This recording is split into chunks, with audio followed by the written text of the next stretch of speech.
이른바 중진 용태론에 대한 문제의식은 계속 갖고 있습니다. 네. 그래서 이 부분에 대해서 이른바 중진들, 예. 이른바 올드보이라고 지칭되는 인물들이 예. 국민들께 새로운 인물로 다가가지 못한다면 이 부분을 어떻게 당내에서 해소하고 총선을 준비할 것인가에 대해서도 좀 심도 있게 논의할 이런 계획 중에 있습니다. 이게 굉장히 중요한 핵심 포인트인 것 같습니다. 그러니까 지금 보면 국민의힘의 경우에도 이뇨한 혁신위가 사실상 영남 중진들, 윤핵관들, 당신들부터 결심해라라고 요구하고 있지만 아무도 답변을 하지 않고 있거든요. 그러니까 내 기득 당이 뭐 어떻게 되든 말든 내 기득권은 유지를 할 거야. 난 무소속으로라도 출마해서 당선될 자신이 있어라고 이렇게 장제원 의원 같은 분도 막 버티는 상황이지 않습니까? 예. 그러면 제가 저는 자유롭게 말씀드리겠습니다. 민주당 같은 경우에는 앞서 말씀하신 대로 올드보이들이 지금 다 출마하겠다고 하고 계세요. 지금 진도완도에서 박지원 전 원장, 그 다음에 그리고 그 전남북에서 지금 정동영 장관, 그리고 또 누굽니까? 천정배 전 장관, 이런 분들 다 출마하겠다고 하시는 거거든요. 그래서 안 그래도 어떤 기자분이 물으시더라고요. 예. 이른바 현역 중진과 올드보이의 차별해서 이렇게 논의했냐는 거예요. 근데 그런 논의까지 가지는 아직 않았는데 다만 이제 개별 인물에 대한 언급이나 논의는 테이블상에 올라온 적은 없지만 개별 인물.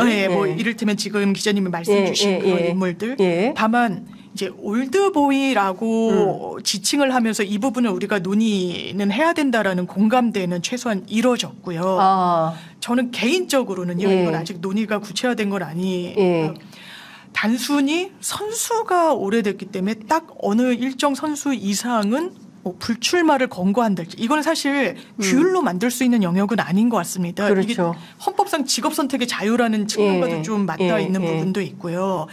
이제 결단을 사실 당에서 권고하거나 권유하는 형식이 될 것인데 이것을 그렇다면 이른바 과거의 태단위 중책 장관, 법무부 장관이었던 천정배 의원 등등에 대해서도 어떤 식으로 이걸 만들어 나갈 것인지에 대한 고민은 분명히 있어 보이고요. 그렇지만 이걸 하나의 단순히 선수가 높아서 아니면 과거에 어떤 직을 역임했기 때문에 이런 기준은 아마 설득력이 없을 수도 있어서 이게 어떻게 할지는 좀 구체적으로 논의를 해봐야 될 것 같아요. 그러니까 일단 첫 번째로 정리를 하자면, 그러니까 소위 올드보이로 통칭되는 올드보이의 귀환, 이 문제를 어떻게 할 것인가는 지금 총선기획단 안에 논의 테이블 위로 올라와 있는 의제다.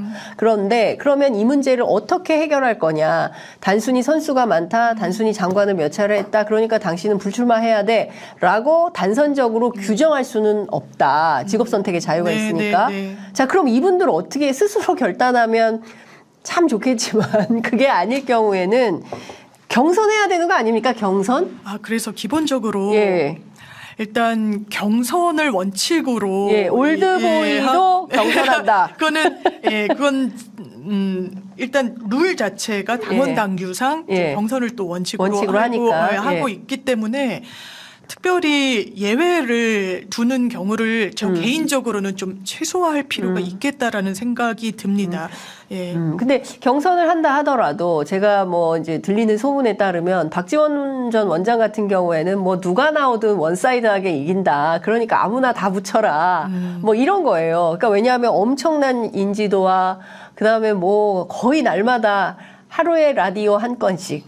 지금은 윤석열 정부가 워낙 방송자 KBS 다 못 나가게 됐지만 그래도 왕성한 방송 활동 이런 걸로 상당합니다. 그래서 그 지역에서 출마하면 무조건 당선 이런 건데, 그러면 이렇게 유명하고 선수도 높고 국정원장 장관 여러 주요 요직들을 다 거친 이런 분들에게 오히려 페널티를 줘가지고 새로 진입하는 분하고 좀 무슨 차별이라고 하면 좀 그렇지만 어떤 좀 이런 건 있어야 되는 거 아닙니까? 제도적으로. 신입 정치인에 대해서, 청년 정치인에 대해서는 경선 과정에서 10% 가산을 하는 10% 이런 가산.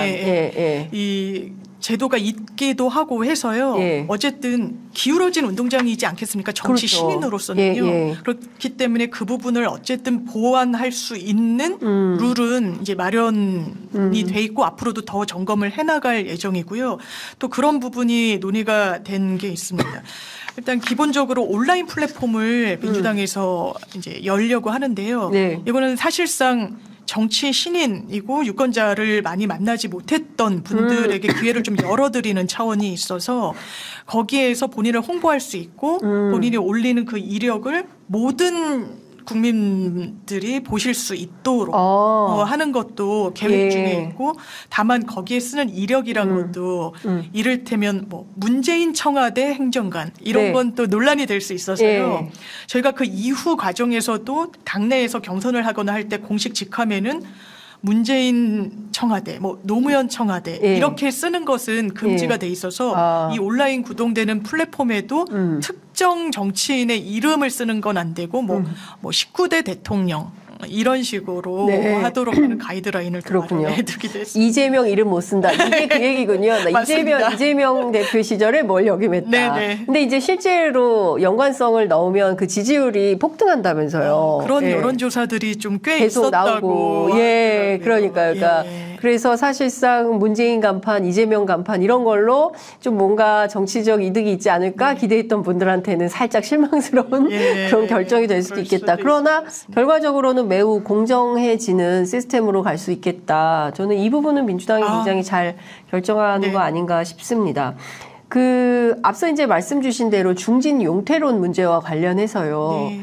그 무슨 저희가 이제 올드보이로 딱 규정을 해서 말씀을 좀 드렸지만 현역 중진들 그리고 또 좀 정치적 성과에 대해서도 이제 평가 쭉 하겠지만 정치적 성과가 그닥 많지 않은 분들 그런데 선수는 많은 분들 이런 분들에 대해서도 좀 혁신적 대안이 나와야 되는 거 아니냐라는 지지자나 당원들의 요구가 있는 거 아닙니까? 예, 그런 것 같고 그런 목소리를 당연히 논의를 하는 과정 중에 보면 좀 새기고 있습니다. 그래서 이 부분에 대해서도 좀 깊이 논의할 예정 중에 있고요. 사실은 지난 이 논의 테이블에서도 한번 이제 이야기를 나누려고 했지만 다른 이제 의제들과 안건들이 있어서 좀 여의치 못했던 측면이 있었는데요. 네. 지금 짚어주신 대로 이거는 국민에게 선택을 제대로 받지 못하고 새 인물을 제대로 세우지 못하면 국민이 불행해진다고 생각합니다.